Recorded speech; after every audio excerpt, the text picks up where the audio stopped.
With August the 2nd marking 3 months since Lily and Jack Sullivan disappeared from their home in Lansdowne Station, Nova Scotia, RCMP told CTV News that they have no new updates on the case, and they declined an interview request by CTV News last Friday and declined to answer any questions via email.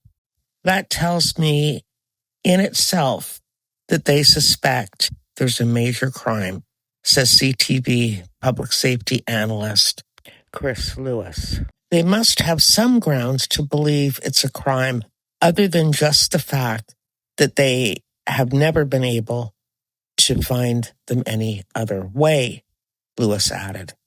Lily and Jack Sullivan disappeared from their home on May 2nd. Mother and stepdad telling police they believe the children slipped out the sliding glass door and disappeared into the woods. Police earlier confirmed the last time that children were seen by anyone outside of the family was on the Thursday afternoon of May 1st, when they were seen in New Glasgow with their mother, stepfather, and younger sister. Malaya Brooks Murray told police that she last saw the children at 8:00 a.m. Friday morning, May 2nd, and told a family member that she last saw the children at 8:20. So between 8 to 8:20 was when the children are last reported being seen by mom Malaya Brooks Murray. Despite extensive search by search and rescue through the use of air, ground, drone, dogs, there has been no trace of the children. A police service never gives up on a file like this, said Lewis, the former commissioner of the Ontario Provincial Police. It may get a little colder with no new leads and nothing new to go on. But over time, you take another look at it. You balance it all out in terms of the latest technology and forensics, and you get fresh eyes to look at it. That's never going to end on a case like this, he says. Lewis further said that this could have been a missed opportunity when police declined to comment on the 3-month anniversary of the children's disappearance. I find that rather odd that they wouldn't put someone in front of a camera to at least bring some attention to it from a public perspective, he tells CTV News. But then again, we don't know what else they have going on in terms of their ability to get somebody before a camera. When mother or stepfather Daniel Martel could not find the children in and around the property, Mum Brooks Murray called 911 at 10 a.m. An extensive search was carried out for 6 days when it was scaled back due to exhaustion and weather. They then had subsequent searches for 3 following weekends. Lewis previously said, if the children are not in the bush, then what happened to them? They may not be alive, but they still need to be found. Michael Artfield, criminologist with Western University in London, Ontario, on the Lily and Jack Sullivan case, said it is unprecedented. It's highly unlikely for 2 siblings living together to vanish when a parent is not involved. There is no evidence of that. If that was the case, I think we would have heard about it very quickly.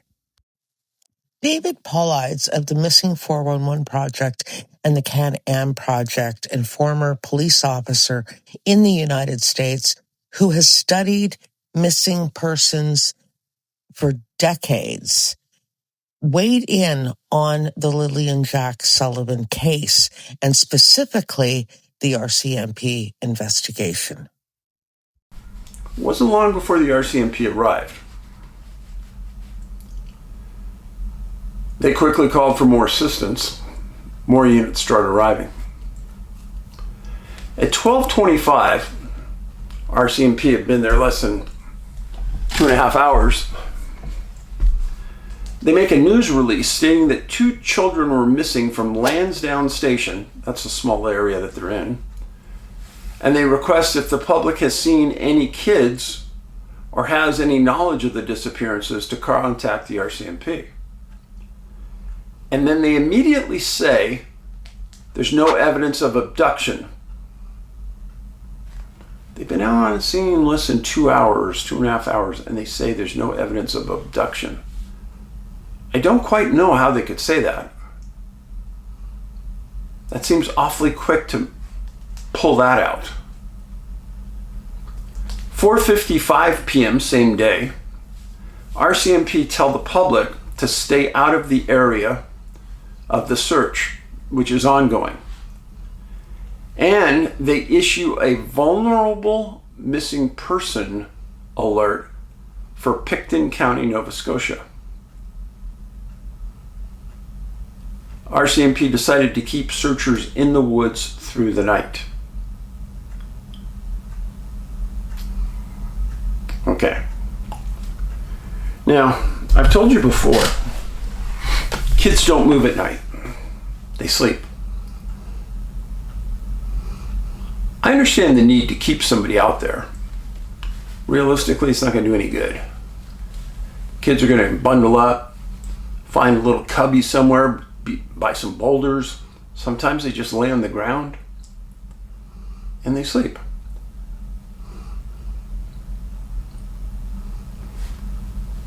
Well, the very next day, May 3rd, the RCMP had already made a contact on the 2nd with other search and rescue organizations saying, hey, we're going to need you. Well, they called for a major search and rescue. And they got it. They got 100 searchers, multiple canine teams, drones, and helicopters with FLIR. And that search went on all day. They relieved the guys and ladies that were in the woods all night.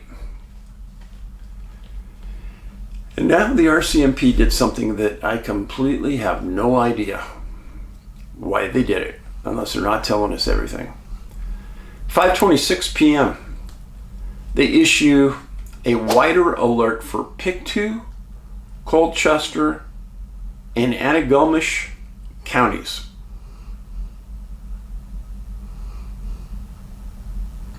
Why issue a 3-county alert if there's no abductions? Friends, these are 4 and 6-year-old kids. They're not going to walk across multiple counties. So why did the RCMP do that if their public statement is that the kids have not been abducted, and they're still claiming that? I don't get it. The province of Nova Scotia, through a major crimes project, is offering a reward for up to $150,000 for information leading to the whereabouts of Lily and Jack Sullivan. As well, if you have any information and would like to remain anonymous, you can call Nova Scotia Crime Stoppers.